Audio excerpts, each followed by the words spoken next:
Halo semuanya, kembali lagi ke Gear Up Learning Center. Hari ini kita akan membahas tentang topik investment nih, specifically tentang term sheet. Nah, jadi nanti kita akan bahas gimana sih cara kita mengerti term sheet untuk tujuannya mendapatkan deal yang win-win dari antara kedua belah pihak, yaitu dari startup dan juga dari pemberi pendanaan atau investor.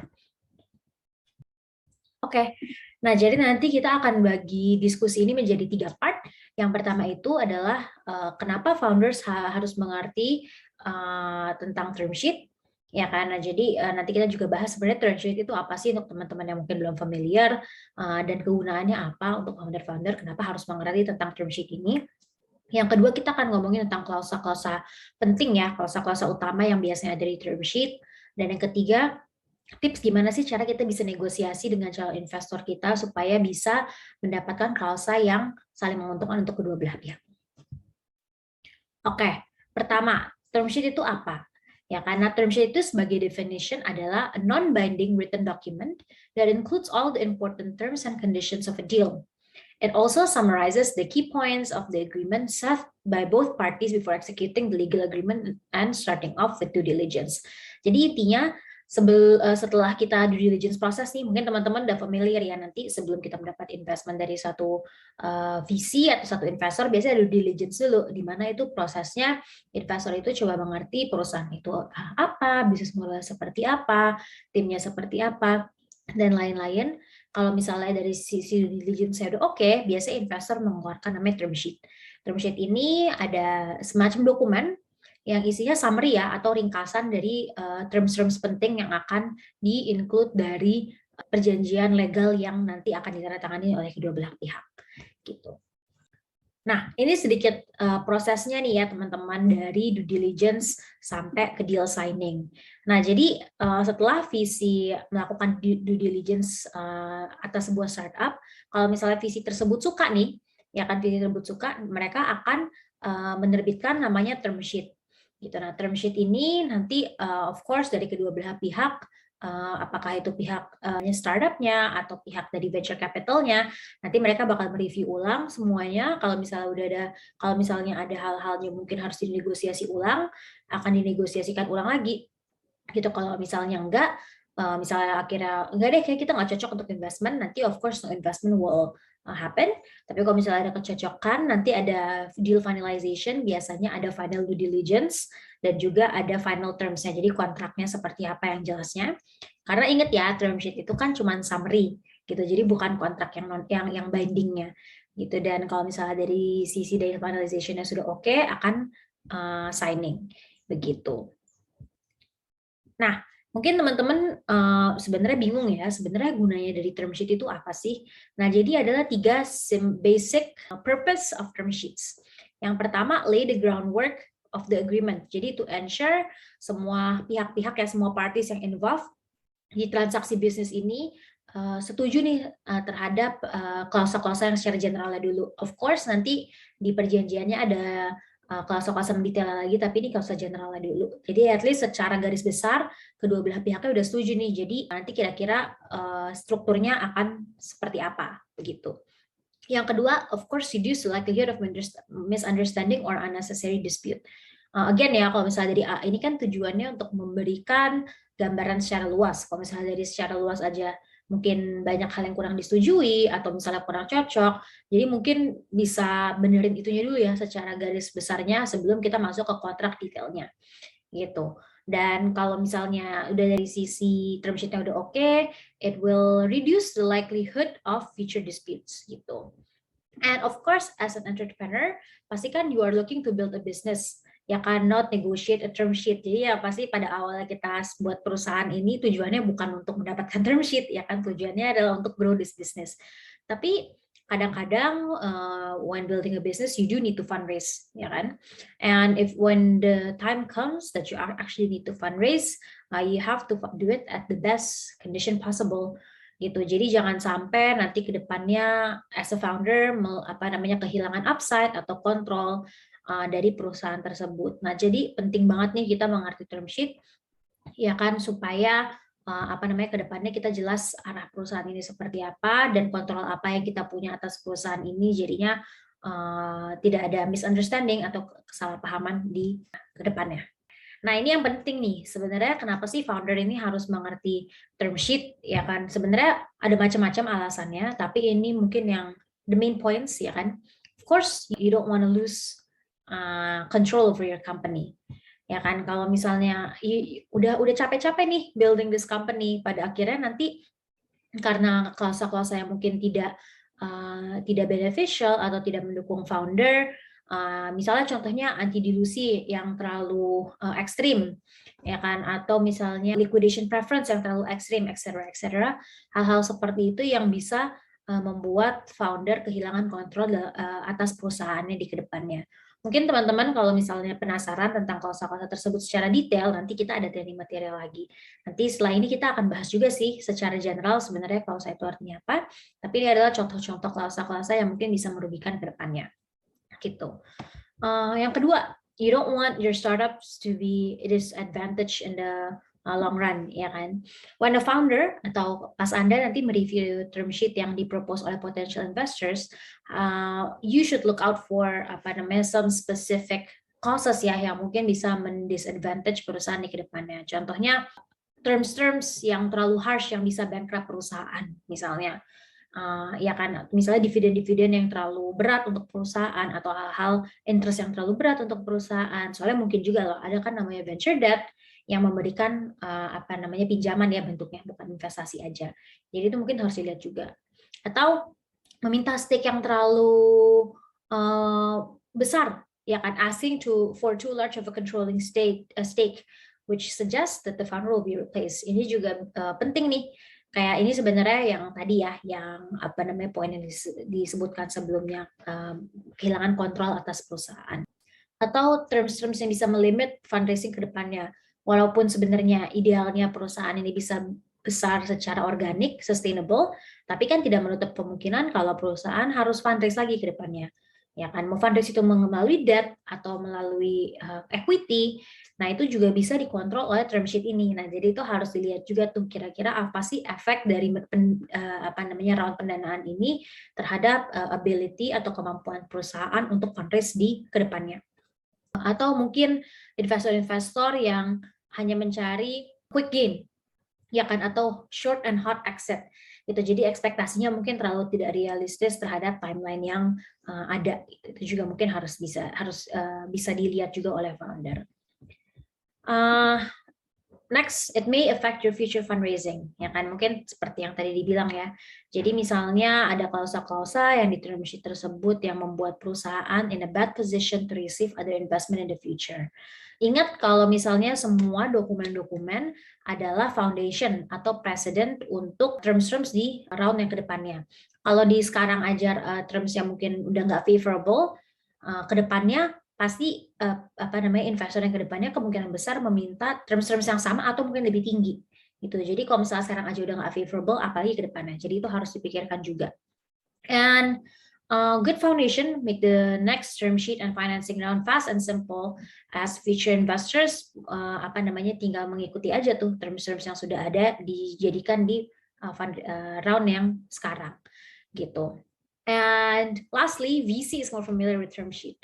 Ya kan, mungkin kalau sebagai sebagai founder kan mungkin nggak setiap hari ya kita fundraising, ya kan.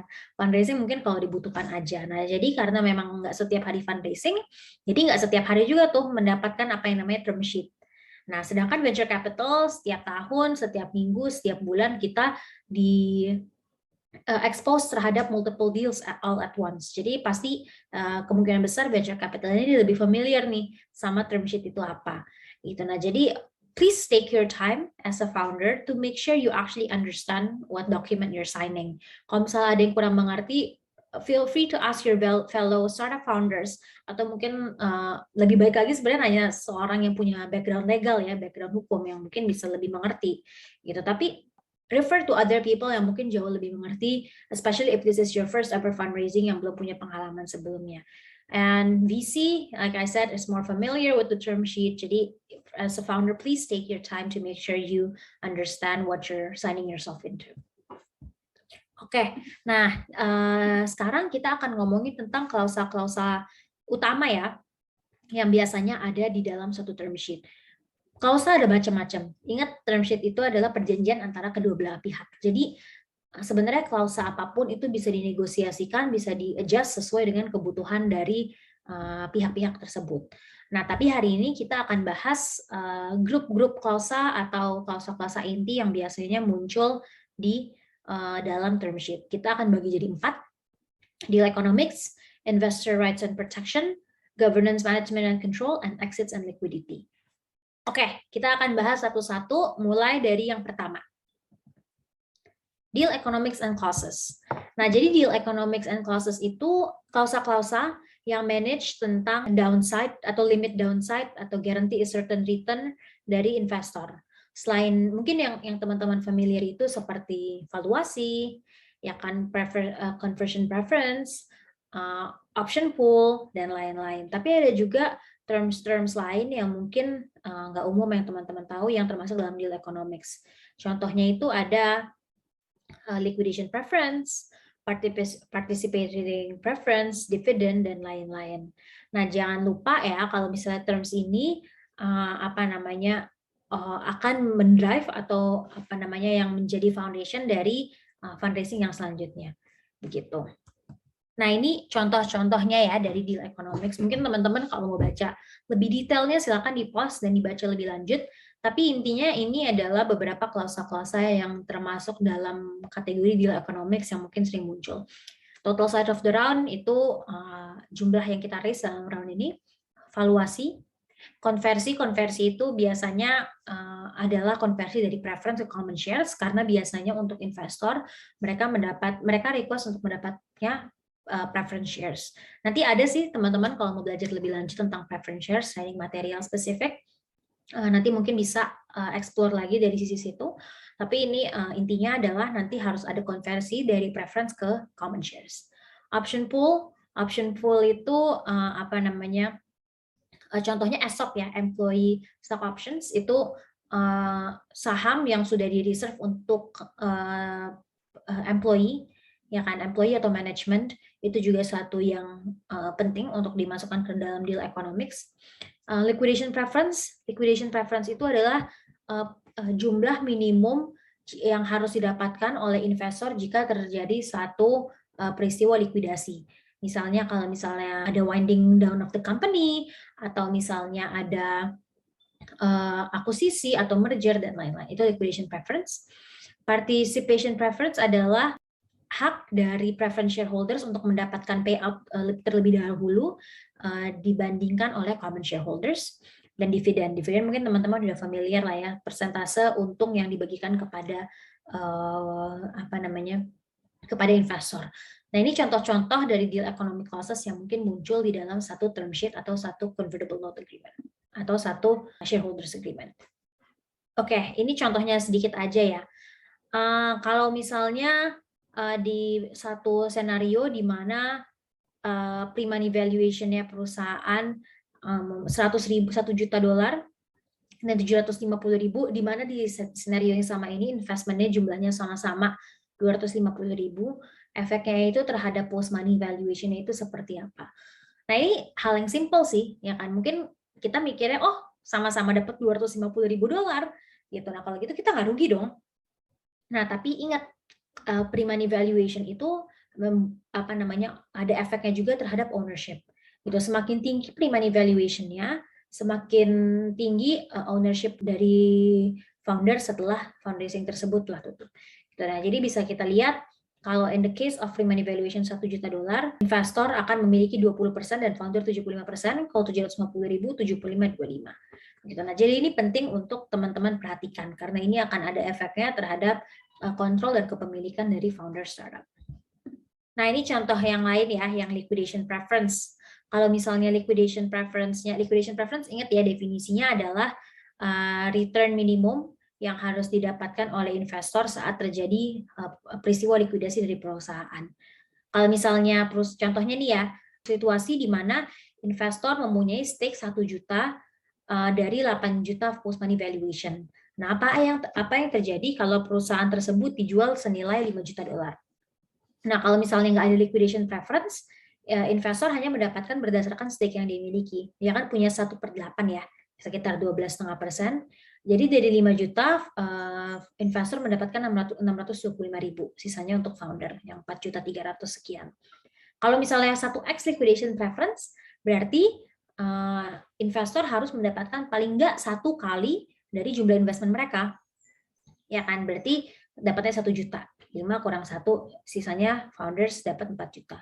Kalau misalnya mendapatkan 1x liquidation preference plus 8% dividen, assuming dividennya sudah pernah di announce tapi belum pernah di distribute, jadi si founder mendapatkan 1 juta untuk liquidation preference-nya dan dividennya 8%, totalnya 1,8 begitu. Nah, ini sedikit contoh aja dari liquidation preference yang bisa, ya nggak dibilang merugikan sih, tapi ada lumayan efek signifikannya terhadap founder. Harusnya kalau misalnya tanpa liquidation preference investor cuma dapat 625.000, dengan 1x aja investor mendapatkan 1 juta dolar begitu. Oke, next adalah tentang investor rights and protection clauses ya.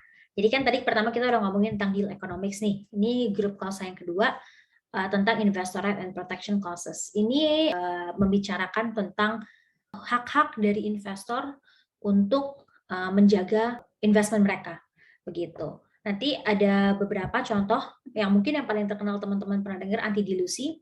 Kita ada training material tentang anti dilusi secara sendiri. Kalau teman-teman mau baca bisa atau mempelajari lebih lanjut bisa melihat training material tersebut. Gitu. Nah, ini beberapa contohnya ya. Kayak tadi anti dilusi.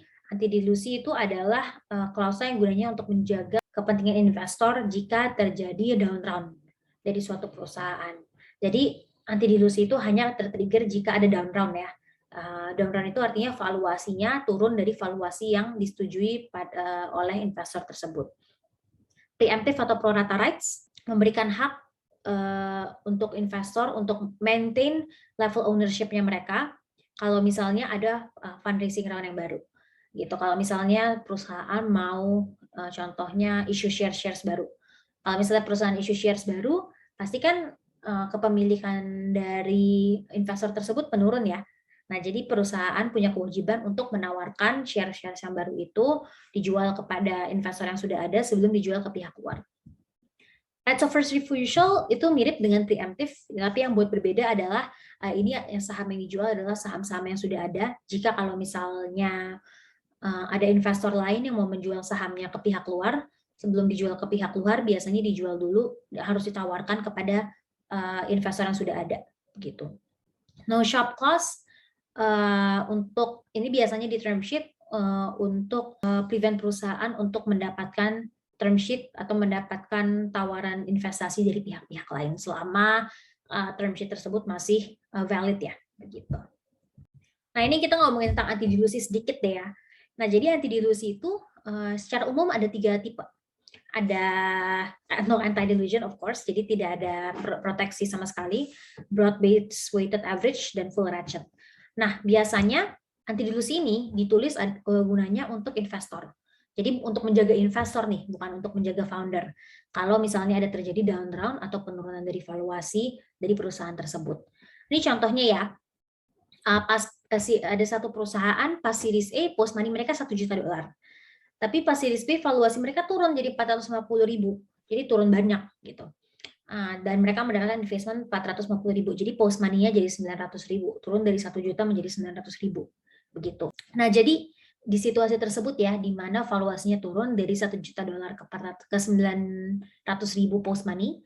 Kalau misalnya di situasi di mana tidak ada anti dilusi, founders dan Series A investor ini yang 30 dan 20 sama-sama terdilusi, jumlahnya sama.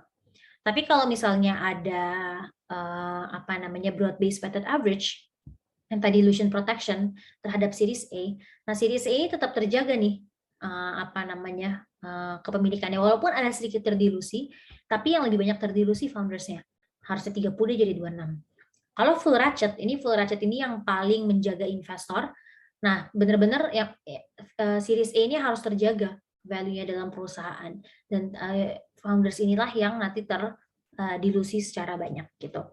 Ini angkanya cuma angka summary aja, teman-teman kalau mau Penjelasan yang lebih lengkapnya ada di training material kita tentang anti-dilusi.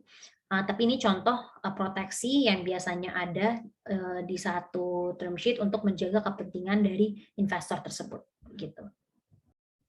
Nah, part 3, governance, management, and control.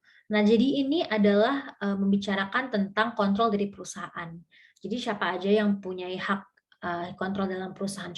Contohnya yang paling mungkin familiar, voting dari shareholders atau board of directors ya, gitu. Information rights atau founder vesting, begitu. Nah, ini beberapa klausa-klausanya tadi yang dibilang ya, ada voting rights. Jadi siapa aja yang mempunyai hak untuk memvote dalam perihal-perihal keputusan perusahaan. Board itu adalah board of director atau board of commissioner. Jadi siapa aja yang mempunyai hak untuk sit dalam board dan voting dalam board tersebut. Information rights sebagai investor, kita berhak mendapatkan informasi apa aja, apakah laporan keuangan bulanan, triwulan, semester atau tahunan, apakah harus mendapatkan bentuknya yang sudah diaudit atau non-audited, dan lain-lain. Founder vesting adalah biasanya founder itu mendapatkan additional ESOP, soalnya kan semakin banyak fundraising round, pasti founder tersebut semakin terdilusi ownership-nya walaupun valuasinya naik. Nah, jadi untuk avoid founder ini kehilangan kontrol, jadi ada namanya ESOP. Nah, ESOP ini tujuannya adalah biar founder tersebut tetap maintain a certain level of ownership, tapi biasanya ada vestingnya. Vestingnya itu berarti nggak langsung dikasih plug skala. Biasanya mungkin dalam 4 tahun dan 5 tahun ada pembagiannya, tahun pertama dapat sekian, tahun kedua dapat sekian, tahun ketiga dapat sekian, etc.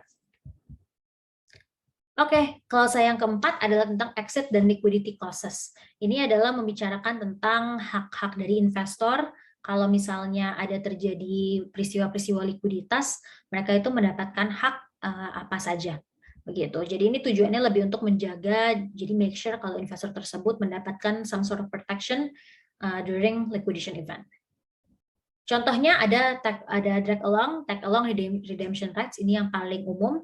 Drag along itu adalah hak dari perusahaan atau dari investor untuk menarik investor-investor lainnya kalau misalnya ada terjadi suatu peristiwa likuiditas. Contoh, ada satu grup investor yang memiliki saham totalnya 40% atau 50% misalnya. Terus mereka mendapat tawaran dari pihak luar untuk pihak luar ini mau membeli perusahaan ini. Nah, tapi investor ini kan cuma punya 40% ya dari perusahaan, nggak punya 100%. Nah, tapi yang dari luar ini, pihak luar ini ingin belinya 100%. Gitu. Nah, jadi sebenarnya yang 40% ini mempunyai hak untuk menarik sisanya yang 60% untuk ikutan dalam transaksi tersebut, biar pihak luar itu bisa membeli 100% perusahaan. Of course, nggak semudah itu ya. Biasanya ada yang diatur lagi, harus mempunyai evaluasi sekian, price per share-nya harus sekian, jadi ada pengaturannya yang lebih detail. Cuman secara general pengertiannya seperti itu. Tag along itu hak dari investor untuk ikutan dalam suatu transaksi. Misalnya tadi yang contohnya yang 40% tersebut ada pihak luar nih yang mau beli ownership dalam startup Anda. Mau belinya misalnya 40%. Nah, sebenarnya kalau yang tadi yang group of investors yang punya 40% ini, si investor luar udah senang, udah cukup. Tapi aku sebagai investor lain pingin dong ikutan juga. Kalau aku pingin exit gimana gitu. Nah, jadi aku punya hak untuk ikutan dalam transaksi tersebut. Nah, jadi mau nggak mau nih group of investors tadi yang punya 40%, dia harus cari cara gimana aku bisa ikut dalam transaksi tersebut. Biasanya dengan aturannya harus dengan terms yang sama. Jadi jangan sampai nanti yang 40% dapatnya valuasinya sekian, yang kita cuma valuasinya lebih rendah. Jadi nggak boleh seperti itu. Gitu. Redemption rights adalah kewajiban perusahaan untuk membayar kembali saham setelah berapa lama periode. Contohnya, kita invest di satu perusahaan di tahun 2022. Ada aturannya pas 2025 investor mempunyai hak untuk meredeem investmentnya dengan liquidation preference sekian, salah 1x. Nah, jadi tahun 2025 perusahaan wajib untuk membayar kembali itu investmentnya itu dengan minimum liquidation preference yang ada, begitu. Oke, nah mungkin kita masuk nih ke last part ya, gimana sih tips-tips untuk kita negosiasi mendapatkan terms yang bagus dalam satu term sheet. Karena ingat ya, kalau dibilang tadi, investor ini pasti sebagai venture capital, kita pasti lebih berpengalaman melihat term sheet dibandingin teman-teman entrepreneur gitu. Yang pertama, of course, hire a good lawyer ya. Kalau misalnya kita punya orang yang mengerti legal di belakang kita, yang bisa bertindak atau memberikan opinion in favor of the company, pasti it will be good. Kita harus tahu what to focus or fight on. Jadi mungkin ada klausa-klausa yang kita merasa kurang cocok, itulah yang harus kita focusing on. Keep it simple. Jadi make sure you as a founder and also the other person fully understand what it is. Negotiate and writing, karena ini bakal banyak tektokan, bakal banyak negosiasi. Jadi alangkah baiknya kalau misalnya semua negosiasi bentuknya dalam ada paper trailnya. Jadi to make sure tidak ada miscommunication ke depannya, dan semuanya bisa di-track to who says what and when gitu. Yang paling penting, of course, handle your emotion. This is a negotiation. Mungkin teman-teman pasti udah mengerti lah ya. As a startup founder, kita banyak negosiasi dengan pihak-pihak luar. It's very important to keep your cool and understand the other party, not just your only kepentingan begitu. Okay, and before you negotiate a term sheet, make sure these are the things that you can consider. Do investors understand and support your dreams? Do they have competing portfolios? Can they help you in the future? Can they help you grow your business? Jadi ini sangat penting untuk kita memilih investor to make sure we're all on the same page and can support one and another. This is a short quote that we have yang mungkin berguna juga untuk teman-teman semua. The most important term in the term sheet is not a legal line, it is really who you're working with. Jadi kalau misalnya memang kita sudah percaya dengan pihak yang kita sedang bernegosiasi dan mereka tidak akan macam-macam, jadi itu I think trust is the most important thing ya before we move on to other things. Oke, mungkin diskusi hari ini kita sampai situ dulu. Of course, kalau teman-teman ada pertanyaan lain, bisa email kita di info@gearup.network, dan kalau misalnya ada mungkin topik-topik lain yang mau dibahas, bisa kirim suggestion di email tersebut. Terima kasih semuanya, and I'll see you on the next Gear Up Learning Center material. Thank you.